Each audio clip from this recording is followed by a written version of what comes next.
नमस्कार दोस्तों, बिहार उद्यमी योजना जिस योजना के तहत सरकार आपको 10 लाख रुपए देती है, जिसमें 5 लाख रुपए आपके माफ होते हैं। इस योजना का फॉर्म भरने का अंतिम तिथि मात्र अब एक दिन ही शेष बचे हुए हैं, क्योंकि इसका फॉर्म भरने का अंतिम तिथि 15 मार्च 2026 शाम 5 बजे तक ही है। तो अगर अभी तक आपने इस योजना का फॉर्म नहीं भरा है तो इस वीडियो को देखिए, सारा प्रोसेस बताऊंगा कि इस योजना का फॉर्म कैसे भरना है। हर एक गाइडलाइन मैं आपको बताऊंगा ताकि आपको फॉर्म भरने में कोई भी परेशानी या कोई भी मिस्टेक ना हो।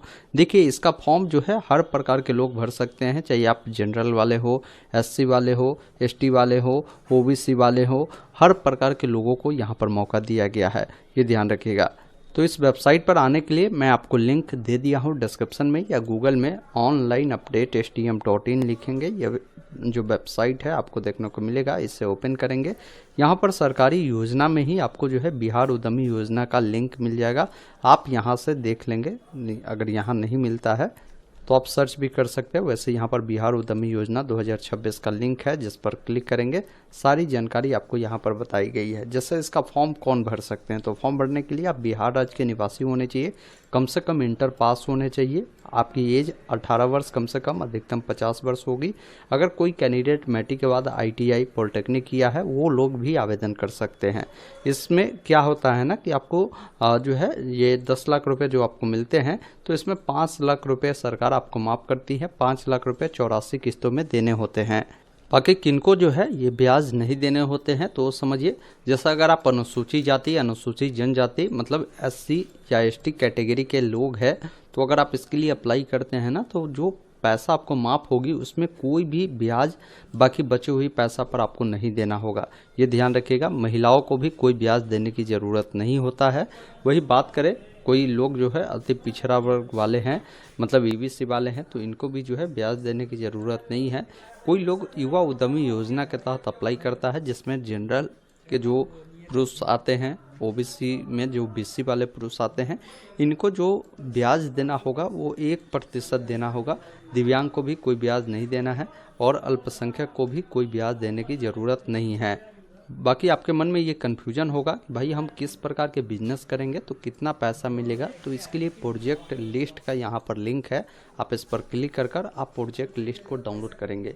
यहाँ पर अलग अलग जो उद्योग है उसका नाम है, उस उद्योग को करने के लिए आपको जो है कितने रुपए उसको सेटअप करने में आपको लगेगा वो बताया गया है। इसमें कौन कौन से मशीन लगेंगे वो बताया गया है, मशीन का क्या अमाउंट है वो बताया गया है, टोटल कितने का मशीन होगा, आपके लिए वर्किंग जो कैपिटल है कितनी होनी चाहिए, और टोटल वो प्रोजेक्ट में आपको कितने पैसे लगेंगे वो यहाँ पर मिलेगा। जैसे इस प्रोजेक्ट में देखिए 8,50,000 रुपये बताए गए हैं कि लगेंगे, तो इसमें आपको अधिकतम 8,50,000 रुपये ही मिलेंगे, ये ध्यान रखिएगा। किसी में 6 लाख ही है तो 6 लाख रुपए ही मिलेंगे, किसी में 9 लाख है तो यहाँ पर 9 लाख ही मिलेगा। जैसे आइसक्रीम मैन्युफैक्चरिंग का काम करते हैं ना, तो इसमें आपको 9 लाख रुपए सरकार आपको देगी, ये ध्यान रखिएगा। तो एक बार आप देख ले कि भाई किस प्रकार का आपको काम करना है, उसके लिए कितने पैसे गवर्नमेंट आपको देगी, कौन कौन सा मशीन खरीदने हैं, वो सारी चीज़ें आपको मिल जाएगी। सभी चीज़ों को अगर आपने समझ लिया है तो ऑनलाइन अप्लाई का लिंक है, आप डायरेक्ट यहाँ पर क्लिक करेंगे, इस वेबसाइट पर आप आ जाएंगे, जहाँ पर आपका जो आधार कार्ड है या आपके पास मार्कशीट है, उस पर जैसा भी आपका नाम का स्पेलिंग है, जैसे प्रथम नेम यानी फर्स्ट नेम जो है यहाँ लिखेंगे, मिडिल नेम इसमें, लास्ट नेम इसमें। जैसे राम कुमार शर्मा आपका नाम हुआ तो Ram first name, middle name Kumar, Sharma last name होगा। आपको अपना ईमेल आईडी यहाँ पर देना है। साथ में आपको बताना है कि क्या आप जो व्यवसाय चुने हैं वो नया व्यवसाय है, तो यहाँ पर आपको यस करना है। आपका जेंडर बताना है, लड़का है तो आप बताएंगे, जैसे जो है पुरुष, और लड़की है तो स्त्री, आप यहाँ से सेलेक्ट करेंगे। उसके बाद नीचे आना है, आपका जो भी मोबाइल नंबर है मोबाइल नंबर देंगे, आपको अपना आधार नंबर यहाँ पर देना है, वोटर ID कार्ड का नंबर है तो दीजिए, अन्यथा छोड़ सकते हैं। जहाँ पर ये स्टार बना है वो जानकारी देना है, जहाँ नहीं बना है उसको छोड़ सकते हैं। आवेदन का प्रकार बताएंगे, जैसे जो आवेदन आप कर रहे हैं, अनुसूचित जाति, अनुसूचित जनजाति के थ्रू कर रहे हैं, अति पिछड़ा वर्ग के थ्रू कर रहे हैं, या महिला उद्यमी के तहत कर रहे हैं, या युवा उद्यमी के तहत कर रहे हैं, या अल्पसंख्यक के थ्रू कर रहे हैं, या दिव्यांगजन के थ्रू आप कर रहे हैं, वो चीज़ें आपको यहाँ पर जो है बतानी होगी। जैसे अगर मान लीजिए आप जनरल BC वाले हैं तो आप यहाँ पर युवा उद्यमी के तहत अप्लाई करेंगे, SC ST वाले यहाँ से अप्लाई करेंगे, अति पिछड़ा वर्ग वाले यहाँ से करेंगे। कोई महिला है तो महिला उद्यमी के तहत अप्लाई करेगी, और अल्पसंख्यक है तो अल्पसंख्यक के तहत अप्लाई करना है। दिव्यांग है तो दिव्यांग के तहत आपको अप्लाई करना है। जैसे ही आप इसको चुनेंगे तो ये पॉपअप आएगा, आप यहाँ से ओके करें। फिर यहाँ पर आपको एक पासवर्ड बनाना होगा, जिसमें ABCD का बड़ा अक्षर, छोटा अक्षर, कोई भी सिंबल, कोई भी अंक आपको उपयोग करना है। उसी पासवर्ड को दोबारा से दर्ज करना है, इस चेकबॉक्स पर आपको टिक करना है। उसके बाद एक ऑप्शन मिलेगा OTP प्राप्त करें, जिस पर आपको क्लिक करना है। इस प्रकार आपके नंबर पर OTP जाएगा, उसको फिल कर सत्यापित करें वाले विकल्प पर क्लिक करेंगे तो आपका जो रजिस्ट्रेशन है वो सक्सेसफुल हो गया। अब आपको लॉगिन वाले पेज पे रिडायरेक्ट किया। यहाँ पर लॉगिन करने के लिए आपको अपना मोबाइल नंबर देना है, जो पासवर्ड अभी आपने बनाया है उससे डालकर लॉगिन करेंगे। उसके बाद इस प्रकार आप सक्सेसफुली लॉगिन होते हैं। लॉगिन होने के बाद आपका जो पंजीकरण संख्या है देखने को मिलता है, आपका जो भी नाम है यहाँ पर देखने को मिलता है, जेंडर आपका यहाँ पर देखने को मिलेगा। बाकी जो भी डेट ऑफ बर्थ है कैलेंडर मिल जाएगा। यहाँ पर कैलेंडर की मदद से सबसे पहले जो भी आपका साल हो यहाँ से आप चयन करेंगे, जो भी आपका महीना हो, जो भी आपका डेट हो, इस प्रकार आप चयन करेंगे। उसके बाद नीचे आना है, पिताजी का जो भी नाम है आपको लिखना है।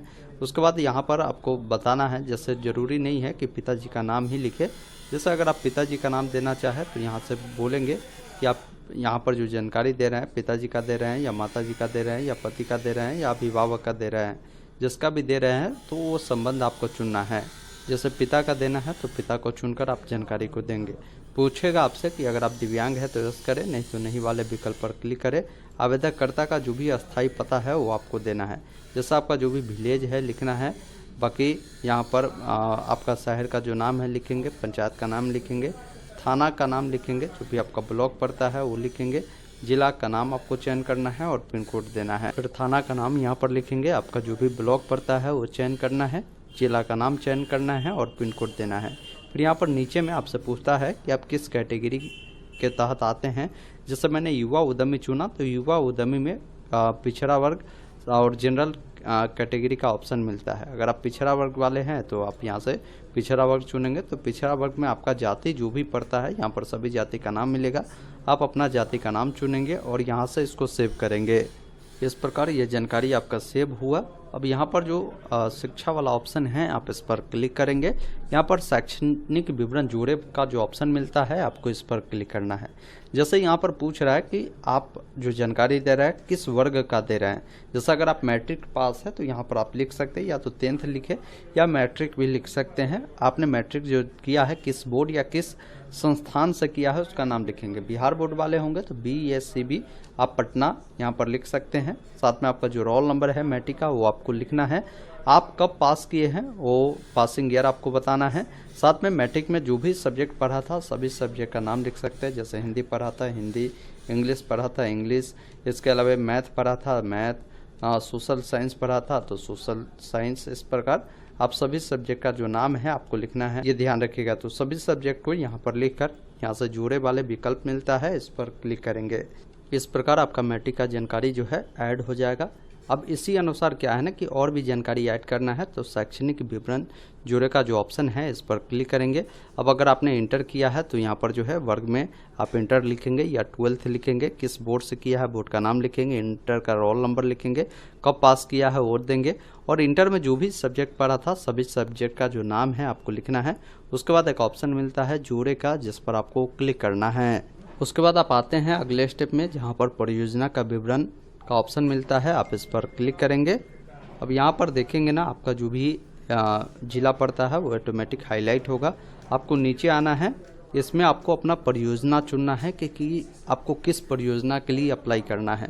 मैंने आपको पहले ही बताया कि आप परियोजना जो चुनते हैं यानी उद्योग चुनते हैं जो करना चाहते हैं उसमें देख ले कि कितना पैसा मिलेगा। जैसे मैंने बताया था कि आइसक्रीम मैन्युफैक्चरिंग में गवर्नमेंट आपको 9 लाख रुपए मैक्सिमम देती है, तो अगर आपको उसके लिए अप्लाई करना है तो आइसक्रीम मैन्युफैक्चरिंग वाला जो ऑप्शन है इसको आप यहाँ से इस प्रकार सेलेक्ट कर सकते हैं। या आपको मान लीजिए इसमें से आटा बेसन वाला काम करना है तो उसको चुनेंगे, होटल रेस्टोरेंट ढाबा का काम करना है तो उसको चुनेंगे, साइबर कैफ़े खोलना है, ऑटो बाइक का गैरेज खोलना है, तो वो सारी चीज़ें आपको ऑप्शन हैं, आप उसको इस प्रकार चयन कर सकते हैं। फिर आपको नीचे आना है, फिर आपको यहाँ पर बताना है कि क्या आप उपरोक्त परियोजना हेतु ही आवेदन करना चाहते हैं, तो यहाँ पर आपको हाँ करना है। फिर यहाँ पर आपसे पूछता है कि आपके द्वारा चयनित परियोजना किसी भी स्थिति में परिवर्तन नहीं किया जाएगा। ये चीज़ें आप समझ लीजिए। बाकी यहाँ पर पूछता है कि जो आप काम करना चाह रहे हैं, उद्योग लगाना चाह रहे हैं, वो स्वयं के स्थान पर लगाना चाह रहे हैं या किराए के स्थान पर लगाना चाह रहे हैं, वो चीज़ें आप बताएंगे। अगर किराए का है तो यहाँ पर किराया चुनेंगे। बाकी परियोजना स्थल का जो प्रस्तावित पता है वो आपको लिखना है। तो प्रॉपर जो एड्रेस है ना, जहाँ पर आप उद्योग लगाना चाहते हैं वो लिखेंगे, थाना लिखेंगे, जो भी आपका जिला पड़ता है वो बताएंगे, और यहाँ पर आपको जो है, यहाँ पर जो भी आपका ब्लॉक पड़ता है वो आपको बताना है, और पिन कोड देना है, स्टेट आपको चयन करना है, फिर यहाँ से इसको सेव करना है। इस प्रकार आपका जानकारी सेव हुआ। अब रिडायरेक्ट करेगा दस्तावेज अपलोड वाले पेज पर, या यहाँ पर क्लिक करेंगे तो इस पेज पर आ जाएंगे। यहाँ पर बोला गया है कि जाति प्रमाण पत्र, अगर महिला आवेदिका है तो उनके स्थिति में जो आपका जाति प्रमाण पत्र है वो अनिवार्य नहीं है। अगर आप पुरुष है तो आपको अपना जाति प्रमाण पत्र सेलेक्ट कर कर यहाँ से अपलोड करना है। यहाँ पर मैट्रिक का जो आपका प्रमाण पत्र है या आपका जो सर्टिफिकेट या मार्कशीट है उसको यहाँ पर अपलोड करना है, जिसमें आपका जन्म तिथि अंकित होना चाहिए। उसको सिलेक्ट करने के बाद यहाँ पर आप अपलोड करेंगे। उसके बाद जो भी आपका इंटर का जो प्रमाण पत्र है उसको अपलोड करेंगे, या सर्टिफिकेट है तो उसको यहाँ पर अपलोड करेंगे।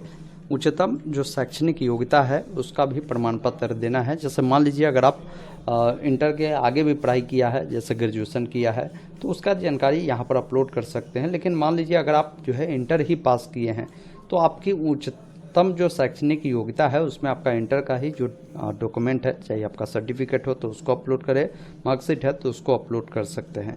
फिर यहाँ पर आवासीय प्रमाण पत्र आपको अपलोड करना है, और यहाँ पर क्या है ना कि लाइव फ़ोटो कैप्चर करना होता है। तो लाइव फ़ोटो कैप्चर करने के लिए आपके सिस्टम में कैमरा होना चाहिए। अब लाइव फ़ोटो कैप्चर करने के लिए यहाँ पर ऑप्शन है स्टार्ट कैमरा का, जिस पर क्लिक करें और यहाँ से आपको जो है इसको अलाउ करना है। अब जैसे मैंने चश्मा पहना था, इसको मैंने हटाया। अब यहाँ पर देखिए, आपको पीछे का जो बैकग्राउंड है कोशिश करना है वो एक कलर का हो, और अच्छी क्वालिटी की जो है लाइटिंग भी आपके फेस पर पड़नी चाहिए, ये ध्यान रखिएगा। वैसा फ़ोटो आपको कैप्चर करना है। कैप्चर करने के लिए यहाँ पर ऑप्शन है क्लिक फ़ोटो, जिस पर क्लिक करेंगे तो आपका जो फ़ोटो है यहाँ से कैप्चर हो जाएगा। फिर आपका जो सिग्नेचर है यहाँ से अपलोड कर कर सेलेक्ट कर कर अपलोड करेंगे। सिग्नेचर भी आपका अपलोड हो गया। अब आपको नीचे आना है, एक ऑप्शन मिलता है सबमिट करने से पहले फॉर्म का डाटा का जांच करें, जिस पर क्लिक करें, जिसमें एक बार बोल रहा है कि आखिरी बार आप पहले जांच कर ले, कुछ गलती है तो आप सुधार कर सकते हैं। अगर प्रिंट लेना है तो प्रिंट भी ले सकते हैं। अब मैंने सारा कुछ जांच कर लिया, सब कुछ सही है, तो इस चेक बॉक्स पर टिक कर कर फॉर्म जमा करें, जिसका ऑप्शन मिलता है, इस पर आपको क्लिक करना है। बाकी आपको डिक्लेयर करना है तो इस चेक बॉक्स पर टिक करना है। बाकी आपका नाम, डेट पहले से देखने को मिल रहा होगा। अब एक ऑप्शन मिलता है फाइनल सबमिट का, जिस पर आपको क्लिक करना है। इस प्रकार आपका जो फॉर्म है सफलतापूर्वक सबमिट होता है। अगर आप इसका प्रिंट लेना चाहते हैं तो प्रिंट वाले विकल्प पर क्लिक करेंगे और इसका प्रिंट लेकर अपने पास सुरक्षित रख लेंगे। उसके बाद आप लॉगआउट हो जाएंगे। तो ये प्रक्रिया है जिस माध्यम से आप फॉर्म को भर पाएंगे। बाकी फॉर्म भर देने के बाद आपको कुछ नहीं करना है। आप ऑफिशियल नोटिफिकेशन देखेंगे ना, तो इसमें चयन प्रक्रिया को लेकर इन्होंने जानकारी दिया है कि इसका जब आवेदन आप कर देते हैं ना, तो चयन प्रक्रिया रेंडमाइजेशन जो ये पद्धति होता है ना, कंप्यूटराइज्ड रेंडमाइजेशन, उस माध्यम से किया जाता है, ये ध्यान रखिएगा। तो ये प्रक्रिया है जिस माध्यम से फॉर्म को भरिए, और आगे जैसे इसका सिलेक्शन लिस्ट आता है उसका भी अपडेट मैं दे दूंगा। बाकी अभी भी कोई डाउट है कमेंट बॉक्स में ज़रूर लिखिए। धन्यवाद। जय हिंद।